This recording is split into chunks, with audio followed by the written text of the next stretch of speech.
घने जंगल के एक कोने में टुन्नू चिड़ा और उसके बूढ़े पिता कालू के पास मजदूरी किया करते थे।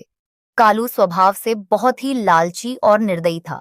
वह हमेशा गरीब मजदूरों की मजबूरी का फायदा उठाता था और बात बात पर उनके पैसे काट लेता था। कालू जी, आज का सारा काम खत्म हो गया है। हमने सारे बोरे गोदाम में सुरक्षित रख दिए हैं। हाँ मालिक, अब हमारी आज की मजदूरी दे दीजिए। घर पर मेरी बहू और नन्हा पोता भूखे बैठे हमारी राह देख रहे होंगे। मजदूरी? कैसी मजदूरी? आज तुमने जो तीसरा बोरा उठाया था उसमें से एक फल नीचे जमीन पर गिरकर खराब हो गया। और वैसे भी तुम्हारे काम करने की रफ्तार बहुत धीमी थी। ये लो, आज के सिर्फ आधे पैसे। लेकिन मालिक, ऐसा मत कीजिए। इतने कम पैसों में तो हमारे घर का राशन भी नहीं आ पाएगा। मेरी पत्नी रीमा पेट से है। उसे इस वक्त अच्छे खाने और आराम की जरूरत है। मुझे अपनी ये दुख भरी कहानी मत सुनाओ। लेना है तो ये पैसे लो, वरना कल से मेरे गोदाम पर काम करने मत आना। यहाँ तुम्हारे जैसे बहुत मजदूर लाइन में लगे हैं। टुन्नू और उसके पिता उदास होकर आधे पैसे लेकर घर की ओर चल पड़ते हैं। उनके चेहरे पर गहरी चिंता है। टुन्नू के घर की हालत बहुत खराब थी। रीमा की तबीयत ठीक नहीं रहती थी, फिर भी घर के सारे काम उसे ही करने पड़ते थे। बूढ़ी माँ की आंखें अपने बेटे के इंतजार में थक चुकी थीं और नन्हा कुक्कू बस भोजन की आस लगाए बैठा था। माँ, मुझे बहुत तेज भूख लगी है। पिताजी और दादाजी अभी तक क्यों नहीं आए? क्या वो आज मेरे लिए लाल वाले मीठे फल लाएंगे? चुप हो जा मेरे लाल, बस वो लोग आते ही होंगे। आज पिताजी जरूर तुम्हारे लिए कुछ अच्छा लाएंगे। तू थोड़ा सा पानी पीकर सो जा। तभी टुन्नू और उसके पिता थके हुए कदमों से घर में प्रवेश करते हैं। उनके हाथों में बस थोड़ा सा ही सूखा अनाज है। क्या हुआ बेटा, तुम दोनों इतने उदास क्यों हो? आज फिर देर कर दी। माँ, उस निर्दयी कालू ने आज फिर से हमारे पैसे काट लिए। एक झूठा बहाना बनाकर आधी मजदूरी दी है। इतने कम अनाज में हम सब कैसे पेट भरेंगे, मुझे कुछ समझ नहीं आ रहा। आप लोग चिंता मत कीजिए, मैं इसी में कुछ बना लेती हूँ। कम से कम हम कुक्कू और माँ को तो भरपेट खाना खिला ही सकते हैं। हम लोग थोड़ा कम खा लेंगे। टुन्नू, बाहर निकल। बहुत हो गया तुम्हारा ये रोज रोज का नाटक। क्या हुआ मालिक, आप इतने गुस्से में क्यों हैं? पिछले 2 महीने से तुमने घर का किराया नहीं दिया है। हर बार कल दूंगा, परसों दूंगा करते हो। आज मुझे मेरे पूरे पैसे चाहिए, वरना इसी वक्त मेरा घर खाली कर दो। मालिक, हम पर थोड़ा रहम कीजिए। हमारी बहू की तबीयत ठीक नहीं है और वो पेट से है। हम जल्दी ही आपका सारा कर्ज चुका देंगे। मुझे तुम्हारी कोई सफाई नहीं सुननी। अभी के अभी अपना सामान उठाओ और निकलो यहां से। मुझे दूसरा किराएदार मिल गया है। बेघर होने के बाद टुन्नू और उसका परिवार दर दर भटकने लगा। समझ नहीं आ रहा था कि इस अंधेरी रात में वे कहाँ जाएं। तभी अचानक रीमा की तबीयत और खराब होने लगी। पिताजी, मुझे बहुत डर लग रहा है। हम कहाँ जा रहे हैं? मेरे पंख दर्द कर रहे हैं। आउच, मुझसे अब एक कदम भी और नहीं उड़ा जा रहा है। मुझे बहुत दर्द हो रहा है टुन्नू। रीमा, हिम्मत रखो। देखो, सामने एक सुंदर सा पार्क दिख रहा है। हम आज रात वहीं पेड़ के नीचे छिपकर गुजार लेते हैं। सुबह होते ही मैं कोई ना कोई रास्ता निकाल लूंगा। वे सभी पार्क में एक बड़ी झाड़ी के पीछे छिपकर सो जाते हैं। अगली सुबह की धूप खिलती है। पार्क में आसपास की बड़ी सोसाइटी के अमीर पक्षी सैर करने आते हैं। अरे, ये भिखारी यहाँ कहाँ से आ गए? हमारी इतनी साफ सुथरी सोसाइटी के पार्क को गंदा कर रहे हैं। हाँ बिल्कुल, इन लोगों की वजह से हमारे गार्डन और सोसाइटी की इमेज खराब होती है। उठो तुम लोग, निकलो यहाँ से। बाबूजी, हमारी बहू की तबीयत खराब है। बस थोड़ी देर आराम करने दीजिए, हम चले जाएंगे। कोई थोड़ी देर नहीं, अभी बाहर निकलो वरना मैं डंडे से मार के भगाऊंगा। गार्ड उन्हें जलील करके पार्क से बाहर निकाल देता है। वे फिर से बेसहारा सड़क पर चलने लगते हैं। भटकते हुए वे एक ऐसी जगह पहुंचे जहां कई लोगों ने तंबू लगाकर अपनी एक छोटी सी बस्ती बसा ली थी। उन्हें देखकर टुन्नू के मन में भी एक उम्मीद जगी। देखो पिताजी, अगर हम भी यहाँ एक टेंट लगा लें तो कम से कम हमारे सिर पर एक छत तो होगी। फिर हमें कोई नहीं भगाएगा। बात तो सही है बेटा, लेकिन टेंट बनाने के लिए, कपड़ा और डंडे खरीदने के लिए हमारे पास एक भी पैसा नहीं है। हम कैसे रहेंगे यहाँ? आप लोग चिंता मत कीजिए, पैसा नहीं है तो क्या हुआ, हमारे पास दिमाग तो है। तुम क्या सोच रही हो रीमा? पास ही शहर का कूड़ा घर और कबाड़ खाना है। मैंने देखा है वहाँ बहुत सारे पुराने और बड़े रंग बिरंगे प्लास्टिक के टुकड़े, बांस की खपच्चियाँ और मजबूत तार फेंके हुए हैं। अगर हम उन्हें इकट्ठा करके ले आएं तो मैं उन्हें बुनकर एक बेहतरीन टेंट बना सकती हूँ। टुन्नू और उसके पिता तेजी से कबाड़ खाने जाते हैं। वे वहां से साफ सुथरे बड़े प्लास्टिक के टुकड़े, बांस की लकड़ियां और कुछ मजबूत धागे चुनकर लाते हैं। कुक्कू भी छोटे छोटे तिनके लाकर मदद करता है। रीमा बड़ी ही चतुराई से उन लकड़ियों का एक त्रिकोण ट्रायंगल ढांचा तैयार करवाती है। फिर वह उस पर रंग बिरंगे प्लास्टिक और बड़े बड़े चौड़े पत्तों को इस तरह बुनती है कि वह एक बहुत ही सुंदर और मजबूत टेंट बन जाता है। बाहर से वह टेंट किसी डिजाइनर घर जैसा लगता है। वाह मेरी बच्ची, तूने तो कबाड़ से भी इतना सुंदर महल बना दिया। अब हमें कोई यहाँ से नहीं निकालेगा। रीमा की समझदारी से उन्हें एक सुरक्षित आशियाना मिल गया। कुछ ही दिनों बाद उनके जीवन में एक बड़ी खुशी आई। रीमा ने एक बहुत ही प्यारी सी बेटी को जन्म दिया। ये मेरी छोटी बहन आ गई, अब मैं इसके साथ खूब खेलूंगा। तभी टुन्नू उड़ता हुआ टेंट के पास आता है। उसके चेहरे पर बहुत बड़ी मुस्कान है और उसके कंधों पर अनाज का एक बड़ा बोरा है। माँ, रीमा, पिताजी, मेरे पास एक बहुत अच्छी खबर है। क्या हुआ बेटा, इतने खुश क्यों हो? आज सुबह मैं काम की तलाश में शहर के बाजार गया था। वहां एक बड़े व्यापारी का फलों से भरा ठेला ढलान से नीचे गिर रहा था। मैंने छलांग लगाकर उस ठेले के पहिए के नीचे पत्थर लगा दिया और सेठ जी का बहुत भारी नुकसान होने से बचा लिया। फिर क्या हुआ? सेठ जी मेरी फुर्ती और बहादुरी से इतने खुश हुए कि उन्होंने मुझे अपनी बड़ी दुकान पर काम दे दिया।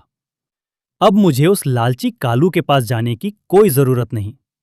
उन्होंने मुझे आज के काम के अच्छे पैसे भी दिए हैं और कहा है कि अगर मैं ईमानदारी से काम करूंगा तो रहने के लिए एक पक्का घर भी देंगे। हे भगवान, तेरा लाख लाख शुक्र है, हमारी सारी परेशानियां दूर हो गईं। बुरे वक्त ने टुन्नू और उसके परिवार की कड़ी परीक्षा ली, लेकिन रीमा की सूझबूझ और टुन्नू की मेहनत ने उनकी किस्मत बदल दी। अब वे सब एक साथ अपने नए जीवन में हंसी खुशी रहने लगे। जंगल और उसके आसपास के गांवों में इस साल गर्मी ने अपना ऐसा कहर बरपाया था कि परिंदे भी आसमान में उड़ते उड़ते बेहोश हो रहे थे। इसी जंगल के किनारे रामू का गरीब परिवार रहता था। गरीबी उनकी नियति थी और तपती गर्मी उनका सबसे बड़ा दुश्मन। दीदी, बहुत गर्मी लग रही है, मेरा तो दम घुट रहा है। ये पंखा तो मानो आग उगल रहा है। काश हमारे पास भी बड़े लोगों जैसा एक एसी होता, तो हम भी चैन की नींद सो पाते। तभी अचानक पंखे से चिंगारी निकलती है और जोर की आवाज के साथ धड़ाम, पंखा झलकर बंद हो जाता है। आवाज सुनकर माता पिता घबराकर उठ जाते हैं। अरे बाप रे, ये क्या हुआ? क्या टूट गया? माँ, हमारा इकलौता पंखा दिन रात लगातार चलने की वजह से इसकी मोटर जल गई। अब तो ये बिल्कुल कबाड़ हो गया है। बापू, अब हम कैसे सोएंगे? बिना पंखे के तो जान ही निकल जाएगी। बापू, क्यों ना हम भी एक एसी खरीद लें? एसी ले ले, पैसे के आसमान से टपकेंगे। 2 वक्त की रोटी तो मुश्किल से जुट पा रही है और तुझे एसी की पड़ी है। हम गरीब हैं लाडू, बड़े सपने देखना हमारे लिए पाप है। चुपचाप सो जा। लाडो सहम कर लेट गई। उस रात बिना पंखे के पसीने में नहाए हुए पूरा परिवार बस सुबह होने का इंतजार करता रहा। बापू, आज आप और माँ खेत पर मत जाइए, रात भर आप सो नहीं पाए हैं। धूप बहुत तेज है, कुछ और काम ढूंढ लेंगे। और काम कहाँ मिलेगा बेटी, हम गरीब क्या करें। अगर कालू सेठ के खेत नहीं गए तो शाम को चूल्हा कैसे जलेगा। हमें जाना ही होगा। खेत में रामू और शांति चिलचिलाती धूप में काम कर रहे हैं। धूप से दोनों का बुरा हाल हो गया था। ए रामू, हाथ जल्दी जल्दी चला, कामचोर कहीं के। मैं तुम्हें आराम करने के पैसे नहीं देता। सूरज ढलने से पहले ये पूरा हिस्सा साफ होना चाहिए, समझे? जी सेठ जी, कर रहे हैं।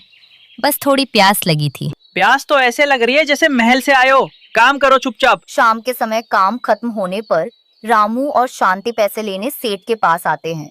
वह अपने आलीशान घर में एसी के मजे ले रहा था। सेठ जी, आज की हमारी मजदूरी। ये लो 500 रुपए, और कल समय से पहले आ जाना, वरना ये भी नहीं मिलेंगे। भागो यहाँ से। रामू वो 500 रुपये आकर रीमा को दे देता था। रीमा बड़ी समझदार थी। वह घर का खर्च चलाकर किसी तरह थोड़े थोड़े पैसे एक मिट्टी की गुल्लक में बचा रही थी, ताकि अपनी छोटी बहन के लिए एक पंखा ला सके।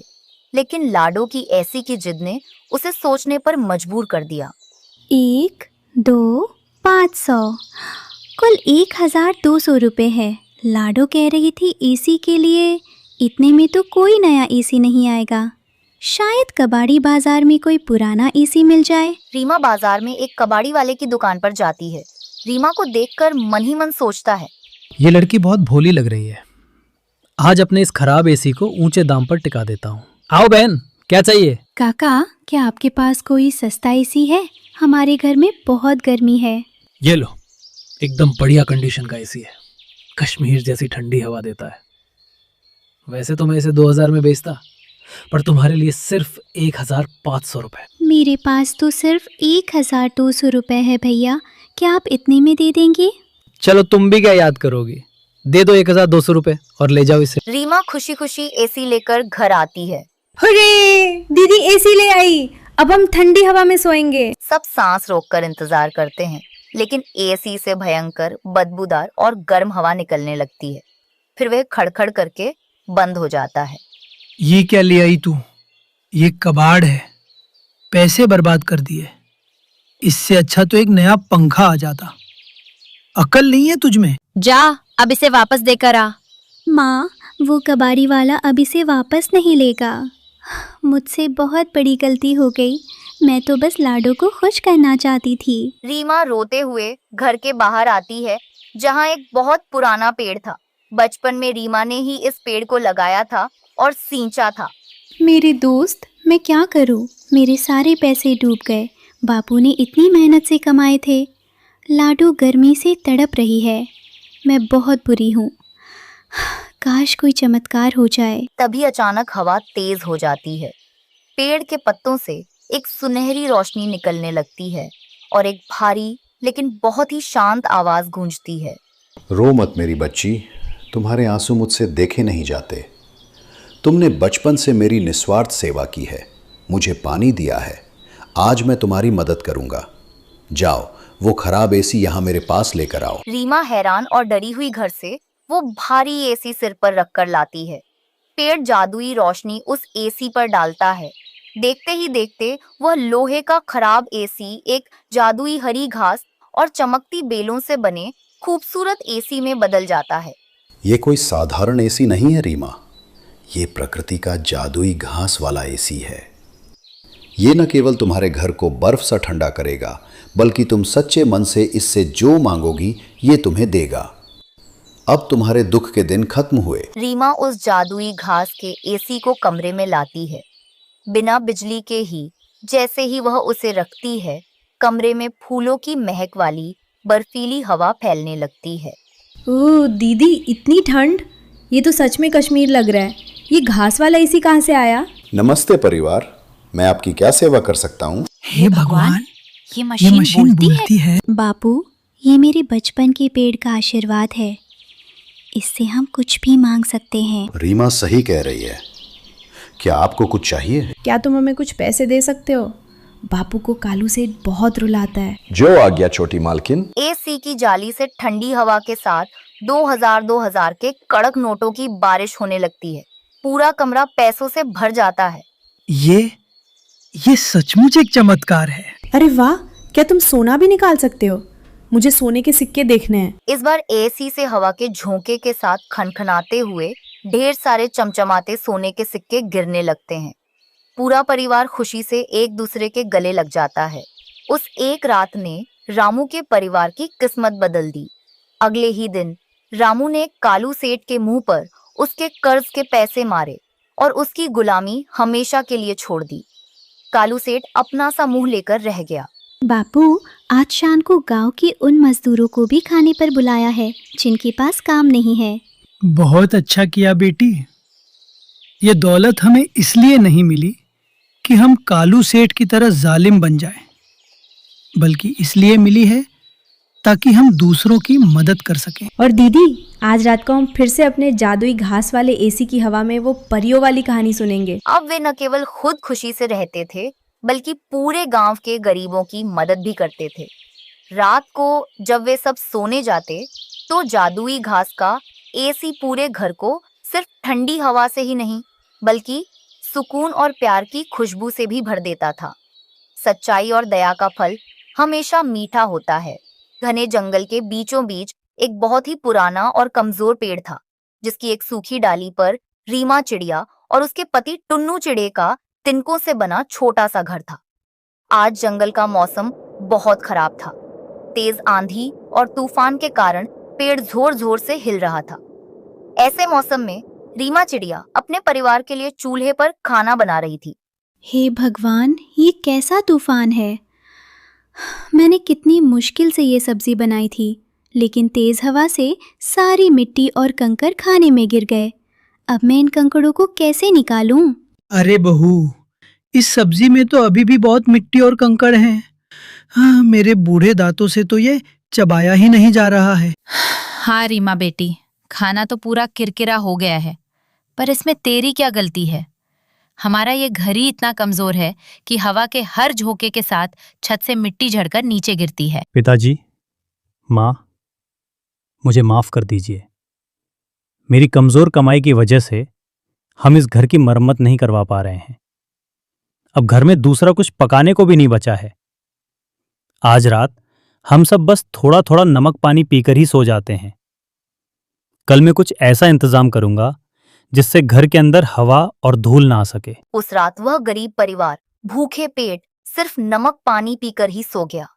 तेज हवाओं के खौफ से किसी को रात भर ठीक से नींद नहीं आई। लो रीमा, मैंने इस खिड़की को इस प्लास्टिक की तरपाल से अच्छी तरह ढक दिया है। अब हवा और धूल सीधे अंदर नहीं आएगी। मैं मजदूरी के लिए जा रहा हूं, तुम आराम से खाना बना लेना। ठीक है जी, आप संभल कर जाना। टुन्नू के जाने के कुछ देर बाद ही मौसम ने फिर से करवट ली। कल से भी भयंकर तूफान शुरू हो गया। तरपाल हवा के जोर से उड़ गई और फिर से धूल मिट्टी उड़कर रीमा के गूंथे हुए आटे में गिर गई। हे ईश्वर, ये मेरी कैसी परीक्षा है। सारा आटा खराब हो गया और घर में अब एक दाना भी नहीं है। मेरे सास ससुर कल रात से भूखे हैं, मुझे कुछ करना होगा। हरियाली बहन, क्या तुम मुझे थोड़ा सा आटा उधार दे सकती हो? तूफान ने मेरा सारा आटा खराब कर दिया है। टुन्नू जब शाम को पैसे लाएगा तो मैं तुम्हें लौटा दूंगी। अरे रीमा बहन, इसमें पूछने की क्या बात है। पड़ोसियों का तो काम ही है एक दूसरे के काम आना। ये लो थोड़ा सा आटा, तुम जल्दी से जाकर अपने परिवार को खाना खिलाओ। माँ जी, पिताजी, ये लीजिए 2 रोटियां। टन्नू जी, आप भी दिन भर थक कर आए हैं, ये 2 रोटियां आप खा लीजिए। और तेरे लिए क्या है बेटी, तूने अपने लिए तो कुछ रखा ही नहीं। कल रात भी तू भूखी सोई थी, तू मेरी ये 1 रोटी ले ले। नहीं माँ जी, आप बूढ़ी हैं, आपको खाने की ज्यादा जरूरत है। मैं पानी पी लूंगी। हम कब तक ऐसे जिएंगे रीमा? हमारा घर इस तूफान को ज्यादा दिन नहीं झेल पाएगा। कल मैं अपने कालू सेठ जी से कुछ पैसे उधार मांग कर लाऊंगा। हम अपने घर को पक्का बनाएंगे। सेठ जी, मेरे घर की हालत बहुत खराब है। क्या आप मुझे घर की मरम्मत के लिए कुछ पैसे एडवांस दे सकते हैं? मैं दिन रात काम करके आपका कर्जा चुका दूंगा। एडवांस? अरे ओ भिखारी चिड़े, तूने काम ही कितना किया है जो तुझे एडवांस चाहिए? अगर ज्यादा पैसे किए तो तुझे काम से ही निकाल दूंगा। चुपचाप अपना काम कर। कालू सेठ की डांट सुनकर टुन्नू चुपचाप सिर झुकाकर काम पर लग गया। शाम को उसे जो दिहाड़ी मिली उससे वह केवल घर के लिए थोड़ा सा राशन ही खरीद पाया। जब वह घर पहुंचा तो रीमा खाना बना रही थी। तभी एक बहुत भयानक तूफान आता है। जोरदार गड़गड़ाहट होती है। बचाओ! घर की छत उड़ रही है। हवा के एक तेज झोंके से उनके कच्चे घर की पूरी छत उड़ जाती है। टुन्नू जी की अकेले की कमाई से हमारा घर कभी नहीं बन पाएगा। कालू सेठ भी बहुत जालिम है। कल से मुझे भी घर से बाहर निकलकर कोई काम ढूंढना ही पड़ेगा। मैं अपने परिवार को इस हाल में नहीं देख सकती। अगली सुबह रीमा काम की तलाश में जंगल के दूसरे हिस्से में गई। वह जगह जगह भटक रही थी, लेकिन किसी ने उसे काम नहीं दिया। तभी उसे कंटीली झाड़ियों के पास से किसी के कराहने की आवाज आई। कोई मुझे बचाओ, मेरे पंख इन कांटों में बुरी तरह फंस गए हैं। रीमा चिड़िया तुरंत नीचे उतरती है और देखती है कि जंगल का सबसे अमीर व्यापारी